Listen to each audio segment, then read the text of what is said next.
Why don't we greet them again with another round of applause. Congratulations, scholars.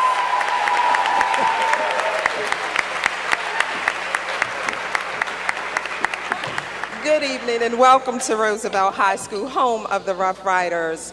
I appreciate that.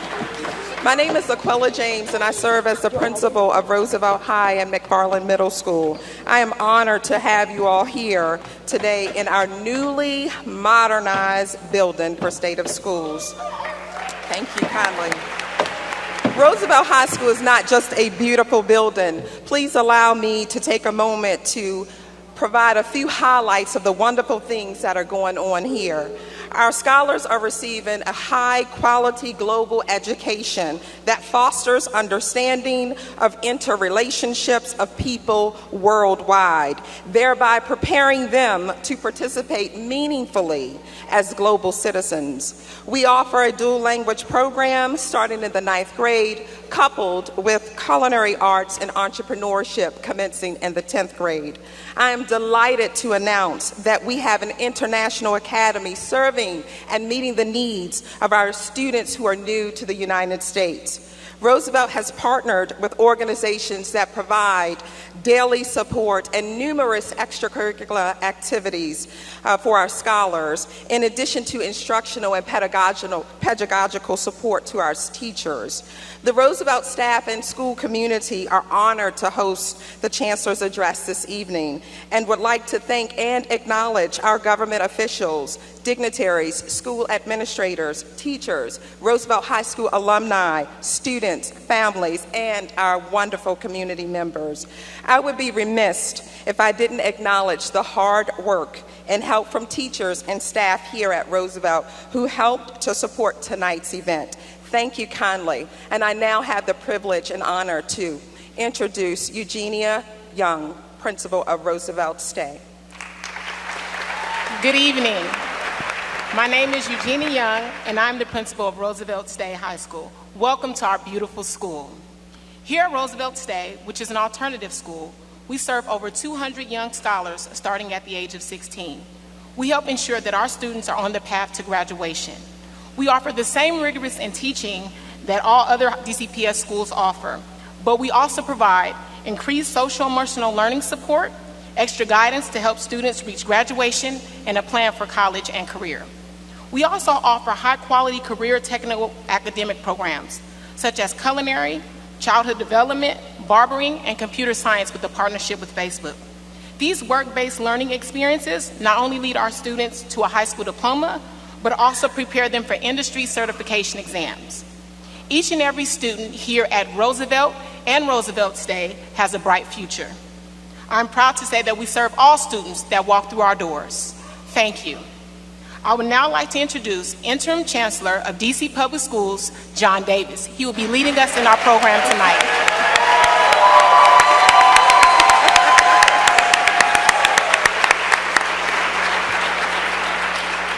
Thank you, Principal James and Principal Young. Can we give them another round of applause, please? Come on.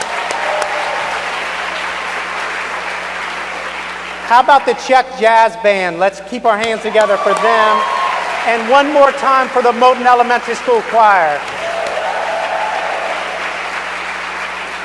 As Principal Young said, yes, my name is John Davis. I'm excited to be the Interim Chancellor here at DCPS and to welcome you to our State of the Schools. With that being said, there is some sad news that we do have to begin with. Unfortunately, last night, we did lose one of our students, a young lady from Coolidge High School. So I would ask us to please take a moment of silence in memory of her.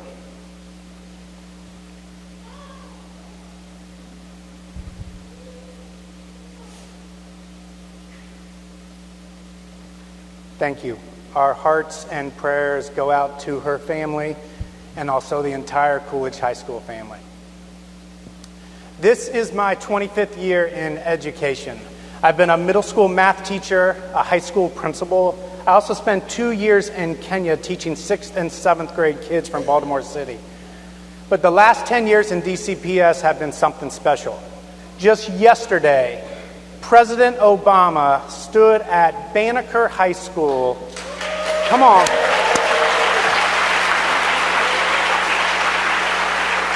and acknowledged our hard work. Our graduation rates have gone up 16% in the last 4 years. President Obama said that DCPS is outpacing the nation in graduation rates. That got a lot of press, but what didn't get a lot of press is he even mentioned our pre-K 3 and our pre-K 4 program as being outstanding.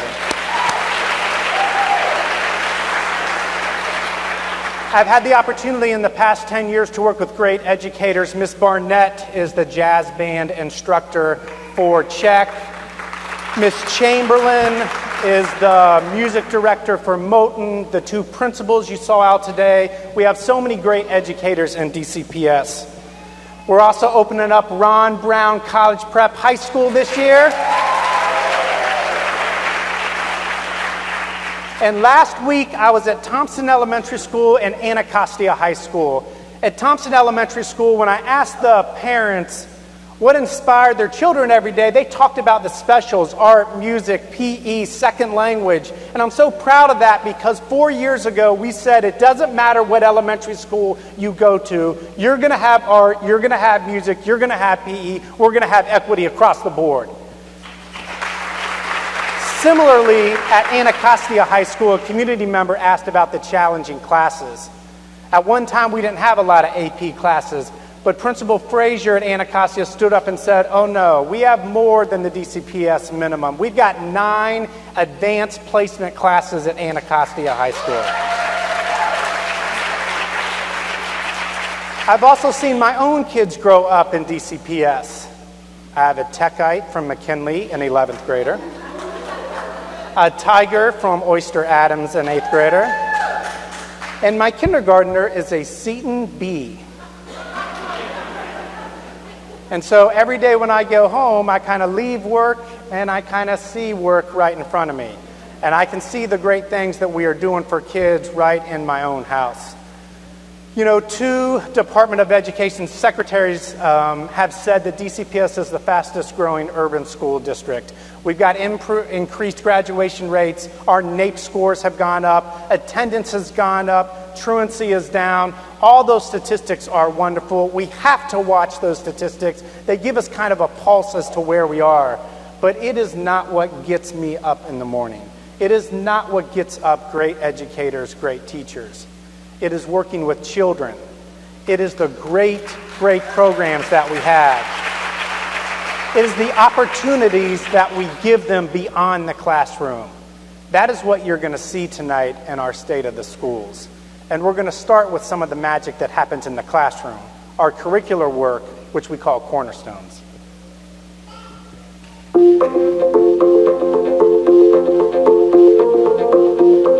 The cornerstones give the kids the opportunity to think outside the box.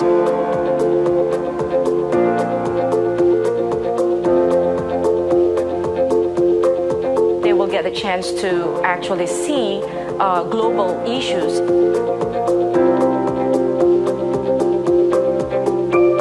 The excitement level is at an all-time high.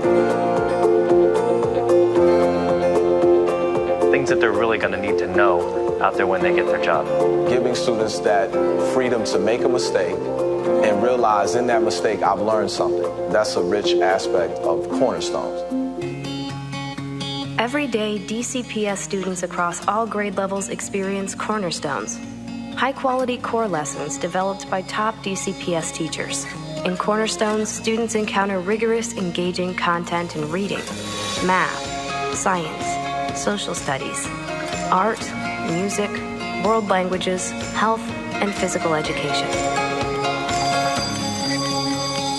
Today we're here to explore ratios and proportions. The students were informed that a new student to the school, Jerry the Giant, left a pencil in the classroom. The task that they're required to complete is to use that pencil to figure out Jerry's height. Radius would be 8. When I first saw the pencil, I didn't know if I was going to solve the problem. You not knowing what to do, it really helps you think out of the box. They're grappling a problem in front of them, and it's not just numbers. Multiple ways to get to the solution of a problem. Cornerstones promotes open thought. When students open their minds to think, then they open their minds to learn. It was really fun. I said to myself, I know I'm going to solve this problem.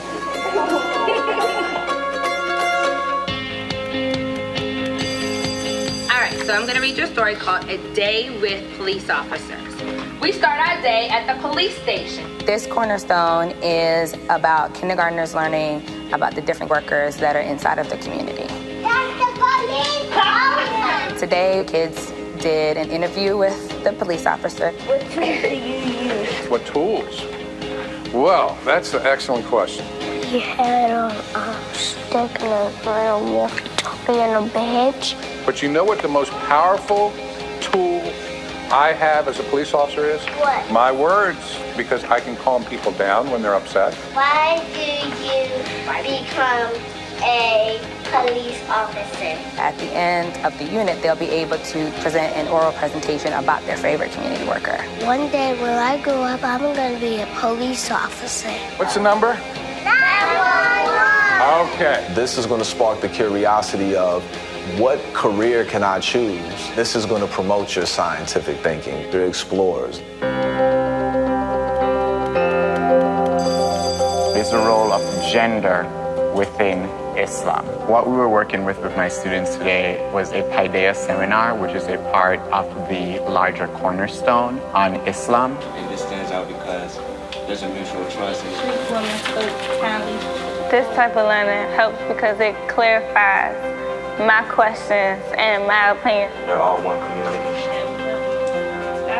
You get to compare real life perspective with the text. These techniques, I think, are going to be valuable skills for them to have for college readiness. All right, how's everybody doing today? Today I was teaching the Cornerstone 2 lesson, the biking in the park. The important thing to ride a bike because it's good exercise. It's good exercise, that's right. Biking is a lifelong skill and experience that they can always use. Get your helmet started up. If you ride a bike and you don't have no helmet, your head gonna break. The excitement is just overwhelming to have something new, fresh, and vibrant. That's a stop sign.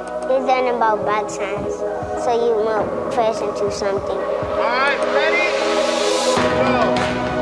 We can't assume that all children know how to ride bikes. I had a student, and he was a little scared about riding the bikes. He pedaled.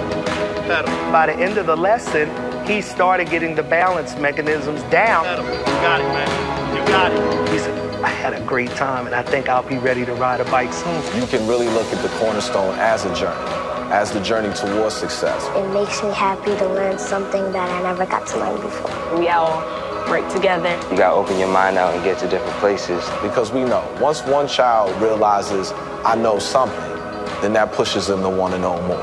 And that's what a Cornerstone gives our kids the opportunity to do.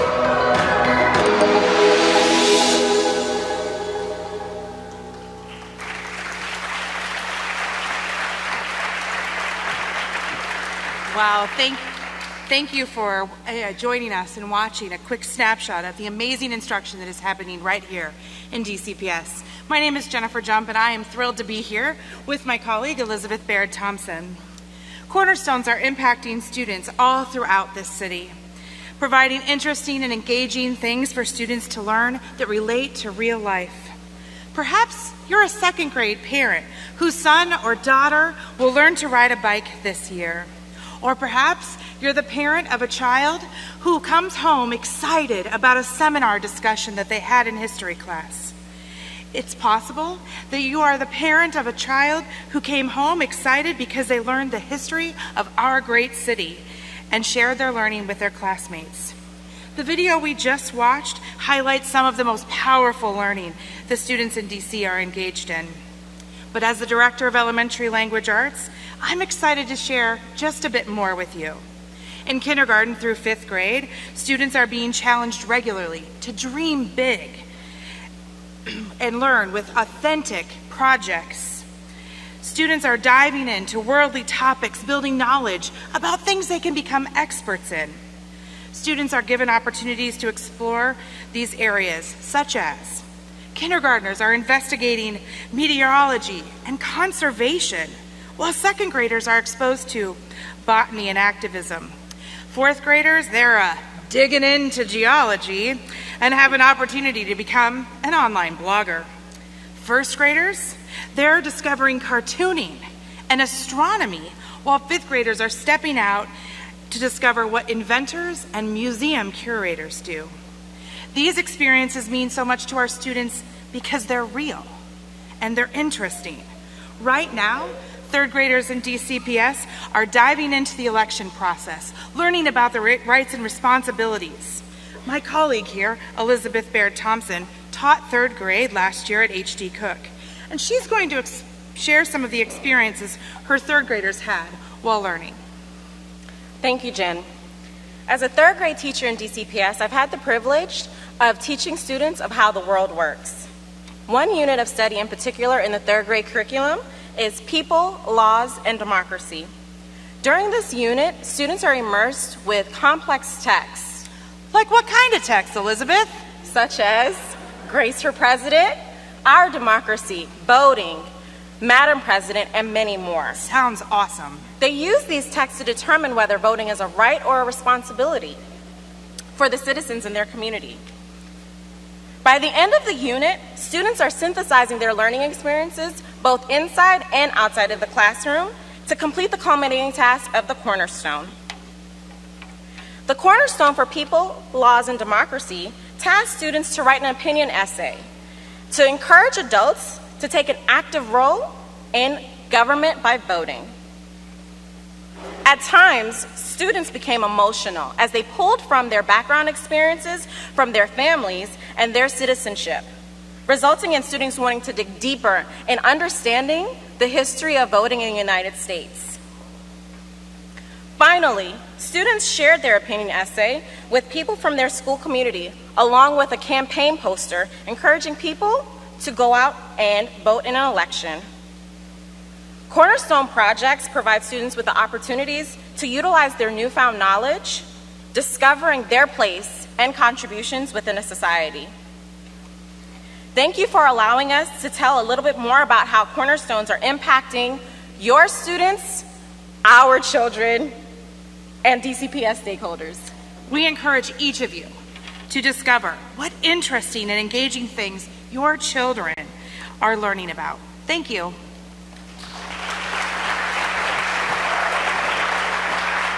Come on, one more time for Miss Jump and Miss Baird Thompson. One of the things about the schools is that there's so much CPS to share. We can't really share it all. We'd be here for a couple of weeks. A few weeks ago, I was at the back to school for my daughter's kindergarten class. And in that, the kindergarten teacher saw me kind of looking at our new math. Mr. Davis, let me be honest with you. I got math phobia. Now, I have to tell you, I love being in a district where a teacher can admit that. But more importantly, our work with our LEAP program, professionally developing our teachers every single week, helps to make sure that even teachers that have that math phobia can get over that and be ready. And I say that because you see about it, you heard from Ms. Jump and Ms. Baird Thompson a great curriculum, but we have to support our teachers with great professional development as well. Those teachers also have to change their lessons and adapt every single day for their kids. We also do that as a district when we find kids or when we find situations that have to be different or we have to change up. We go ahead and change on the basis of our kids and what we think is best for them. That's some of the thinking behind our Empowering Males of Color work. And I'm going to ask Jean PINKARD, our Deputy Chief of School Turnaround and School Performance, and Michael Smith, a graduate from Washington Met High School, to join us and talk about our EMOC work.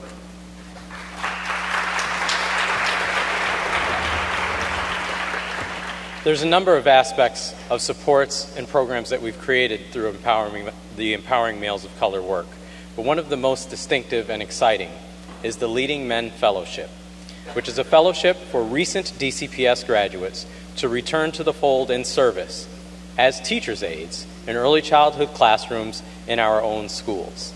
We pair the fellows with mentors for support and training on the path to becoming an educator. The reason that we're doing this is one of our goals is to create a culture, an ecosystem in which men of color, children of color, from age 3 all the way through to our veteran leaders, feel like they are in a district where they can rise and thrive as educators, as learners, and as leaders. The leading men in particular create a magic that's difficult to describe. So we asked Michael to come straight from his early childhood classroom today at Amidon Bowen. Michael is the 2014 salutatorian of Washington Met High School. I was immediately... When I met Michael, I was immediately impressed with his energy, his intellect, and most of all, his passion for working with the children. And we really wanted to hear his story because when we're crafting a new narrative about men of color, it's so important to tell the stories like Michael's of what it looks like when we get it right. Though most people who graduate salutatorian from high school have a clear plan after graduation, I did not. I knew what I wanted to do was purposeful and fulfilling, but I didn't know what that was. After enduring several challenges, living between DC and South Carolina, I was finally a high school graduate. But then when that came, I was like, what's next? I didn't have a true answer to that question, but I knew that each challenge that I faced was an opportunity for my new beginning. I've learned that my efforts and my energy can take me pretty far, even to the places that them with training and the resources were already at. I realized that I had to decide what I wanted my journey to look like and where I wanted to go in my life. So what I'm really saying is, in spite of all the challenges and tasks that I faced, I knew something greater was in store for me. That greater came in the form of advertisement on Twitter for the Leaderman Fellowship. Yeah, Twitter. So my path wasn't the same as many of my peers, but despite that, they still encouraged me. My friends, my brothers, they believed in me. They pushed me so that I would make it to where those who didn't get to my position wouldn't. I'm now a fellow at Amadon Bowen Elementary School. Shout out Amadon. And each day I get to work with some of the most amazing pre-K students in the district. Every day I go into my classroom, I find so much joy in seeing them giving it their all and with everything they do. Some good and some not so good, but nevertheless, their all. Sometimes as I'm explaining things to them, they often help me understand it better. And most amazingly, I found that these children often are able to understand and make things simple that we as adults often overcomplex or just make plain out difficult. With them, every moment is a teachable one, and I can honestly say that they have taught me far more than I can ever teach them. I wish that I could say I chose this path as a Leaderman Fellow, but honestly, when I go in my classroom every morning, I see that this path actually chose me. And because of that, I'm now able to say that I have a clear plan, a path, and a journey that I'm fully embracing. Thank you.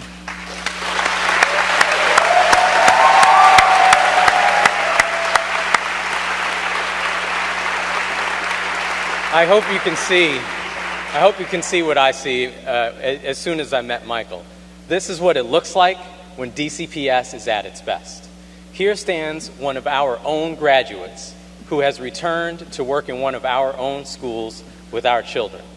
When we're talking about the empowering males of color work, we're no longer talking about ideals and plans, we're talking about the reality that we're creating in our schools. It becomes more real every day when we open a shining star like the Ron Brown College Preparatory High School. And Dr. Williams, who's here this evening, makes it a reality when he calls the Kings to the community circle in the morning. It becomes a reality when we issue innovation grants and the students at Stanton Elementary School become videographers and they interview the members of their own community. And it's a reality when we teach the students at Eastern High School about the African diaspora and they take that knowledge with them on a community service trip to Jamaica. This is the work that we do for our children. And we realize that as adults, we need that support. Let's not lose sight of the fact that in Michael's story, even as he was choosing a path, there was a network of support around him. And so as adults, we've created the Male Educators of Color Collaborative, a professional network that in fact just this weekend sat down with our counterpart network in Philadelphia, once again putting DCPS at the cutting edge of the conversations on a national scale about this work. What I know from my own experience is that I can see us rising in our voice and rising in our value as members of the DCPS community. And lastly, and most importantly, while Michael has taken his time to be here with us this evening, every day he's with those kids at Amadon Bowen. And every day His peers in the Leading Men Fellowship are with other kids just like that, at schools just like that around the city. And what becomes a reality for those children, frankly, regardless of their background, our children, our students, our sons and daughters see that empowering males of color is not a myth, it's not an abstract comment, it's not an abstract concept, it's the folks right here with us. And what we know in DCPS is that we're walking this journey towards excellence. We're walking this journey towards success. And in DCPS, we walk this journey together.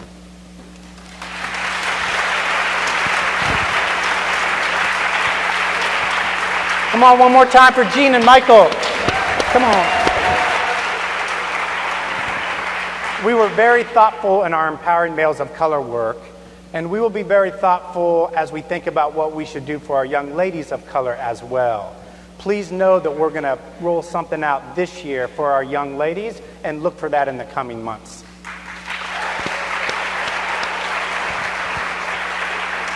I mentioned I had the opportunity to spend 2 years in Kenya, so I'm going to give you a couple of additional details with that. First, I met my wife in Kenya and we got married.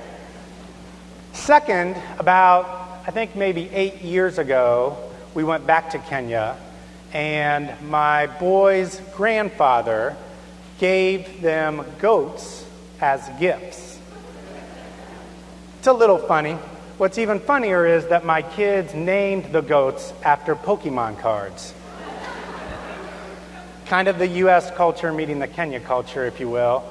But the interesting thing is that when you go to another place, when you visit another country, your eyes are wide open to different experiences. It's something we cannot even come close to in the classroom. When I went to Kenya, it was a great experience for me. It was eye-opening. It changed my life. And it is for the 400 students that we've sent abroad this past summer. They went to places like Peru. Come on. Peru, France, China, Senegal, all around the globe. An incredible experience. Let's take a look and find out a little bit more about our study abroad program.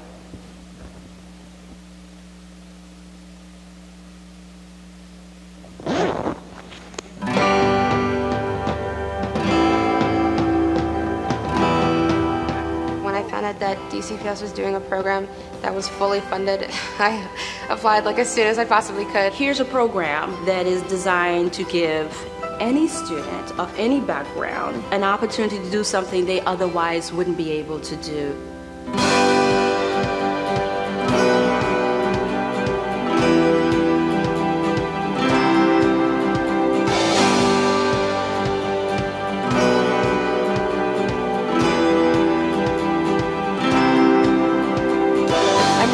Impressed with DCPS's desire to see that there is equity across all 8 wards. It's just all a positive experience. Like, there's no reason to not apply for this program. My service learning project was in Ecuador. We were building a laundromat, actually. It was hard work, but I'm very happy and proud of myself because I know I'm helping out.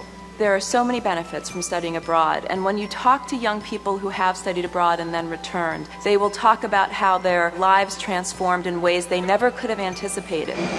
Never done this before? Being able to see the customs, the culture, to get the mindset of there is something greater out there, and connecting it back to where they are in their lives. Global citizens are not people that just talk about these really wonderful ideas. It's more about understanding difference and that not everyone is coming from the same point of view. If we are all a little bit more empathetic, and the more of us that travel, the more of us that get to know one another, that's how we all create this sort of global citizenry.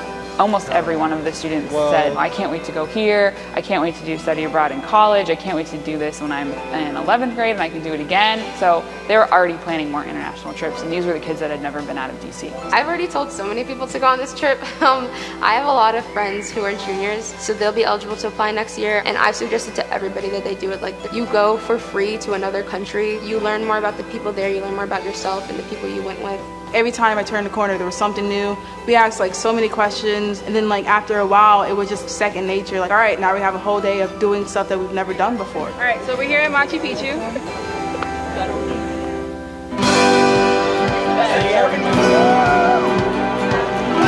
Oh, encourages students to say, you know what, I can actually do it. I can look at a place on a map and say, I want to go there. I think if we want our kids to be productive contributors to society in a profound way, we should provide them opportunities like this. It was a learning experience, like every single moment. I think everybody should be able to study abroad. You really don't know what's out there until you go and find out the world is so huge. They're gonna have fun, especially for people who haven't been outside the country. They need to go just experience different cultures and lifestyles. Just to be aware of your life is not the only type of life there is in the world.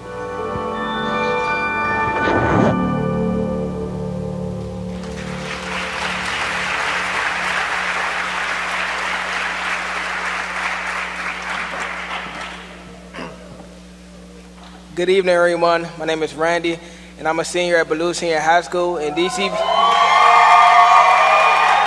man. And DCPS gave me the opportunity to study abroad in Argentina and Brazil for 2 weeks. Hi, my name is Erica DUGUE. I'm a senior at school at Walls High School, and DCPS gave me the opportunity to study in Belgium for 17 days.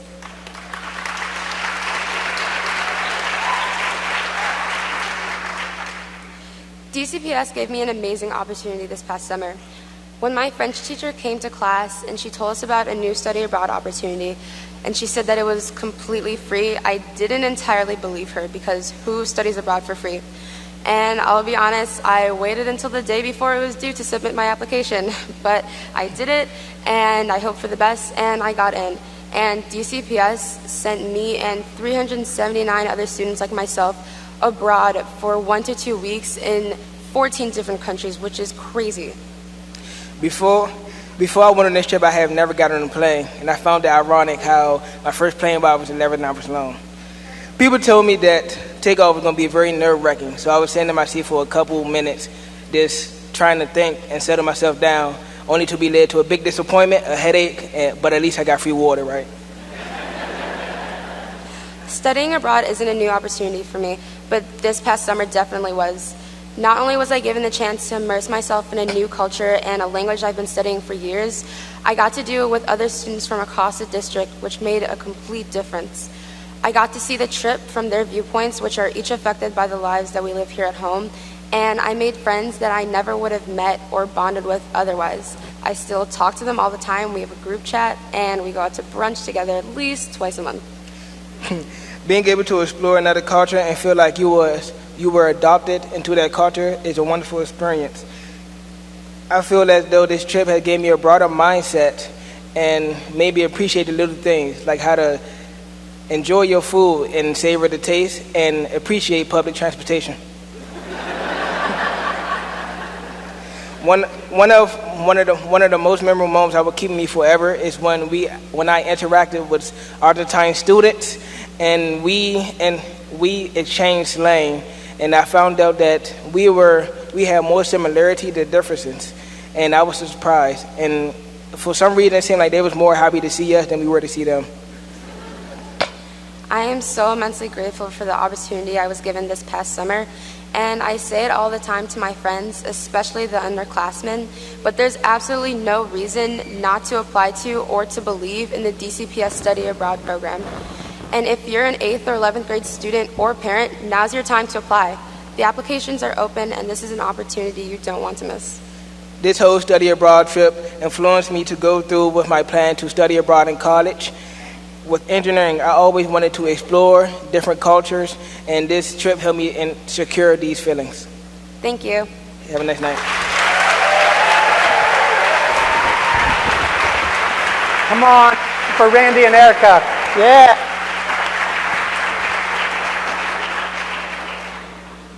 Before we move forward, I want to shout out some of our political leaders that are here today. First, joining us.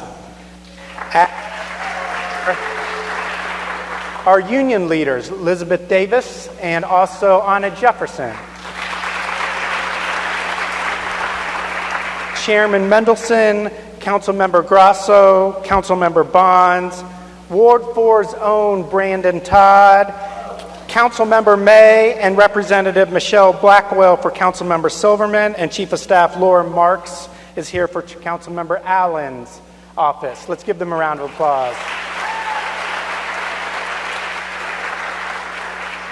Our State Board of Education representatives are also here. Camille Anderson, Ruth Wattenberg, Jack Jacobson, Karen Williams, Laura Wilson-Phelan, Tiara Jolly, and the student representative that is from what high school?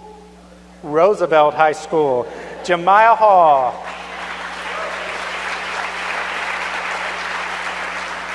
Thank you for supporting so much of our work. We talked a little bit earlier about the magic that happens in the classroom, but when it happens, it has to happen with a great school climate, a great classroom climate. Part of what we've done in DCPS is institute a restorative justice program so that when kids fall into trouble, they don't just get suspended, but they work through the problem with peers and repair the harm. It resulted in almost 3,000 fewer suspensions last year, and those kids were in class for more than 10,000 days instead of being at home.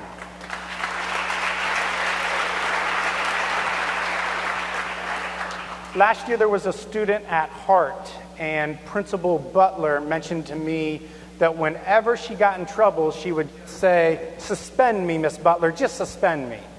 A lot of adolescents don't want to face up to what they had happened. But Principal Butler did not suspend her. She kept working with her. Her staff kept working with her. And in the end this year, when I checked back up, she's having a really strong 8th grade year and looking forward to high school. It's those type of things that our educators do every single day when we don't give up kids and don't just suspend them. To give us some more information about restorative justice and our school climate work, please welcome Principal Reeves, Mr. Farber, and also Romello Leftwich from BALLOU High School.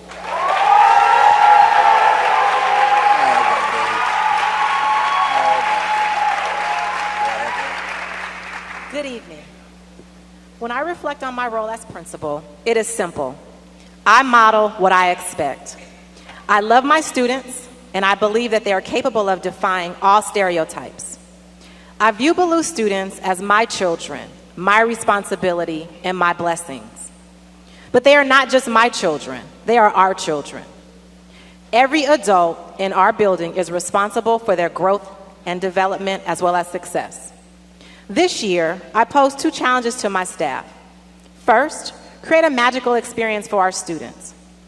Magical means beautiful, delightful, in such a way to be removed from our everyday life. My second challenge was to treat every student as if they were our own biological children. If every student is ours, then we are responsible for their outcomes. If they are our children, we must meet their emotional and academic needs. We don't blame, we teach. If they are our children, our interactions will raise their self-esteem, and we will remind them that they are BALLOU magic. As adults, we forgive. And we use every opportunity as a teachable moment, where restorative processes create a fresh start.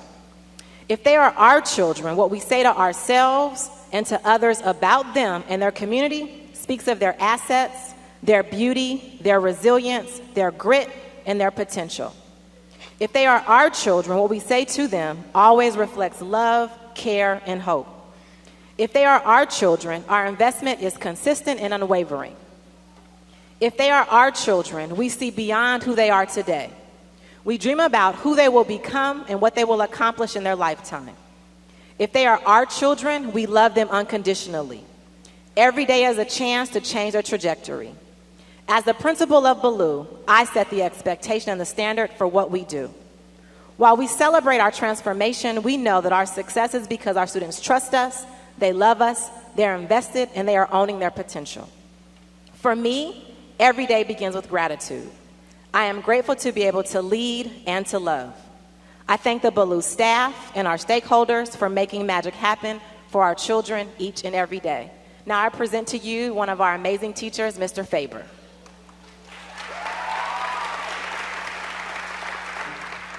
Good evening. My name is Jonathan Faber, and I'm in my 8th year of teaching social studies at BALLOU.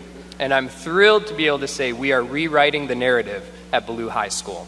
Under the leadership of Dr. Reeves and our admin team, we are boldly making BALLOU a happy and supportive place of teaching, learning, and creativity. I'm proud to be the social studies teacher in our new brilliant Brotherhood of BALLOU. an all-male academy created in response to national and local data indicating our boys of color are not maximizing their potential in traditional educational settings. It is a humbling honor and privilege to be a part of a team making these changes a reality for the young people of Ward 8. I think every teacher knows if you work hard and are kind, you can change lives in your classroom. But beyond that, at BALLOU, we trust each other and we trust our leaders. We buy into school-wide systems and changes and PDs and even time-consuming and sometimes annoying data analysis protocols. Because we believe that working together, we can change not just our classrooms, but our school, our community, our ward, and our city.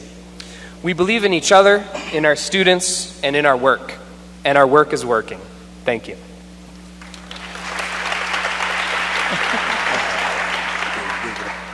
Good evening, everyone. My name is ROMELLO LEFTWICH, and I'm a junior at BALLOU Senior High School.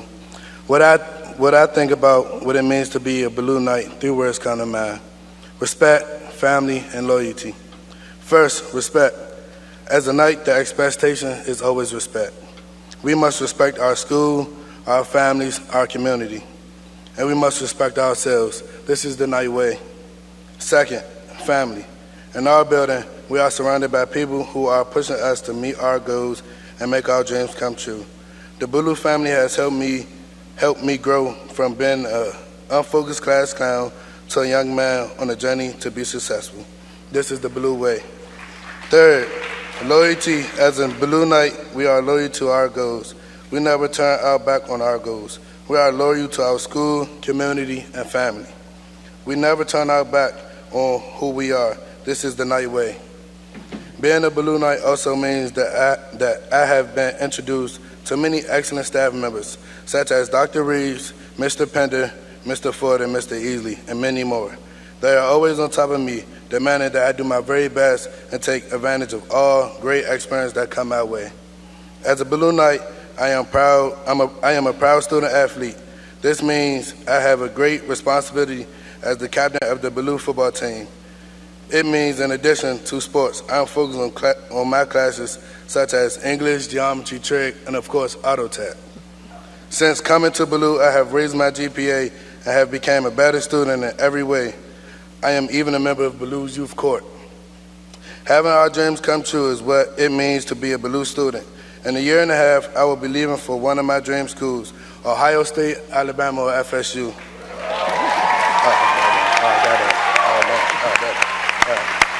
I know I will make my mother proud. She has encouraged me every step of the way.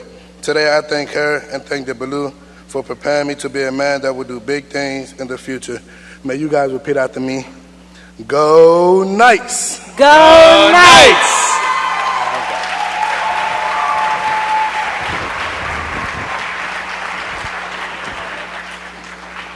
Knight.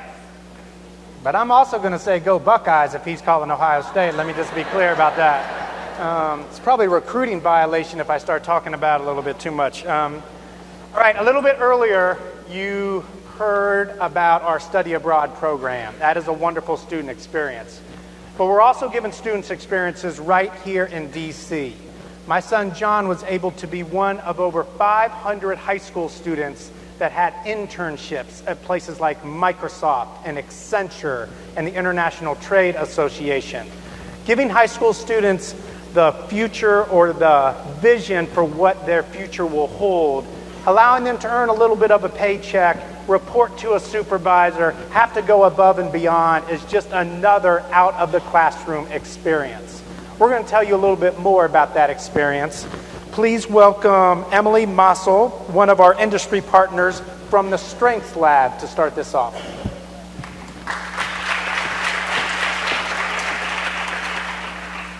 Good evening, everyone. My name is Emily MASSEL, and I am the Director of Community Development at the Strengths Lab. We were so excited this year and really grateful to be able to partner with the DCPS Office of College and Career to create a career-ready internship around entrepreneurship. Our mission at the Strengths Lab is simple. We bring students together to start a business. My own journey in encouraging DC youth to empower themselves through entrepreneurship began in 2012 when I founded Lemonade Day DC, a program that has since mentored thousands of District 4th through 8th graders through the creation and execution of a business plan. In the beginning of this year, with the support of the Clifton Foundation, Gallup, and the Thurgood Marshall College Fund, my colleagues and I were able to work on the next step of that pipeline, finding and developing the next generation of Washingtonian bosses. The Strengths Lab brought together students or builders from across the city to not just learn about, but to experience the fundamental steps in starting a business. Our hope for our students is that they grow in leadership, they grow in autonomy and ownership over their city's trajectory, and ultimately make our entrepreneurial ecosystem whole. Our very first cohort of Washington builders built a business in just 5 weeks, generated over $5,000 in sales, held an event attended by hundreds, and incorporated 50 of their DC peers into their business operations. I am so proud to have 2 Washington builders here tonight to talk to you about their entrepreneurial journey and showcase the potential and cross-sector partnerships that complement the incredible work of our public school system. Thank you.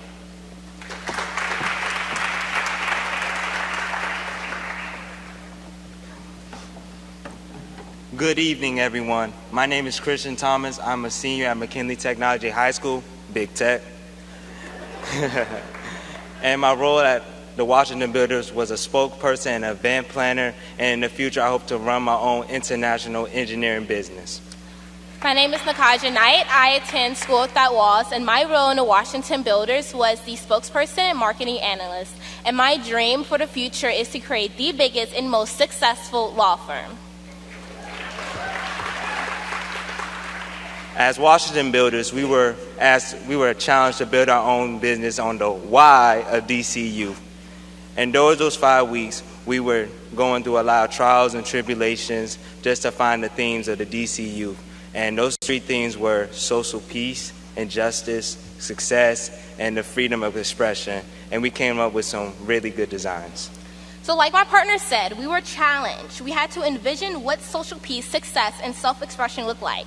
And as we could see, we were successful in doing so, as the image behind me. So much work went into creating a business that shared our voices, and we created a profit around it. From budget operations, building a website, tracking inventory, and getting customers. We became our own bosses, and this is why I know you guys are going to come and support us right outside those doors and chat with us and buy some t-shirts. Buy some t-shirts, and we thank y'all. you, because this work truly changed us and made us not only new leaders, but innovative thinkers. Christian, how did this most impact you?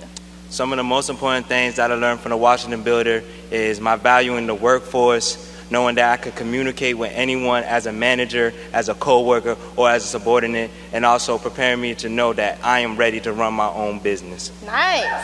Yeah. As a Washington Builder, I feel well prepared and ready to go to college and go to law school and become a lawyer and a judge and create this big successful law firm I keep talking about. And today I have something to share with you. It's a poem, and this is how I feel the future will look if students were able to run their own businesses. I am speaking for youth. Put the tools of empowerment in my hands and watch me build a city I yearn to see. Change the world in sights of triumph for us all, then call me a builder and I will present my gifts to you. Your belief in me will reveal the self I have yet to see. So tell me my strengths and I will apply them every possible way I know how to rebuild a city you knew I could. Rebuild a city for me and you and them. Rebuild a city where the definition of fairness can be seen in the streets. I want to create jobs for us. And you called me a builder, so I will create jobs for us. I am youth and we are strong, seeing the future in ways I call propitious. Give us the tools to build and we will create a legacy for our city, carrying on the weight of our elders who will tag in for you. Waving the flag marred by dust, sweat, and blood, let us build for you because we are the future of Fluent and we are the Washington Builders.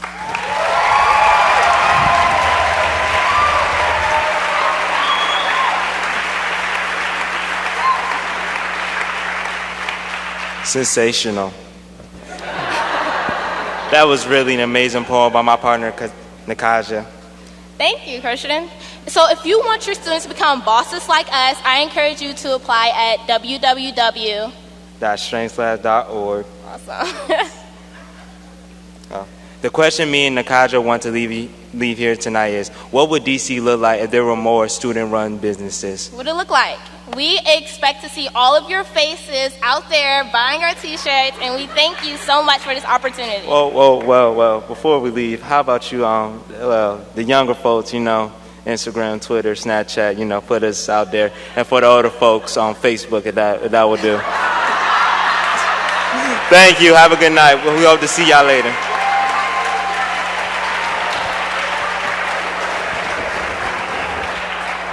Thank you, Nakaja. Thank you, Christian. Oh, make success your noise. There'll be a lot of those t-shirts being bought, I think. So for our last part of our State of the Schools, we're kind of going to end where we began. We started with the Czech Jazz Band and the Moton Elementary School Choir, and we're going to end with the Eastern High School Choir. Let's welcome them.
one more time. Yeah.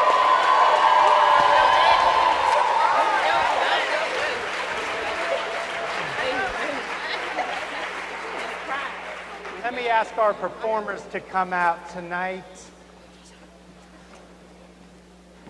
I think you can see the state of schools for DCPS is pretty daggone strong.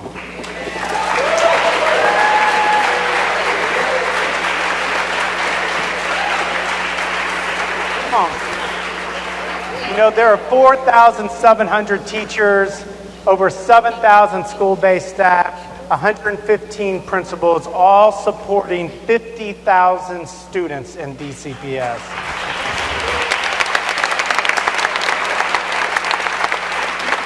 I hope you've seen the magic that happens in the classroom along with some great student experiences. And when you wrap it all together, it's a great slice of DCPS. Can we give them one more round of applause?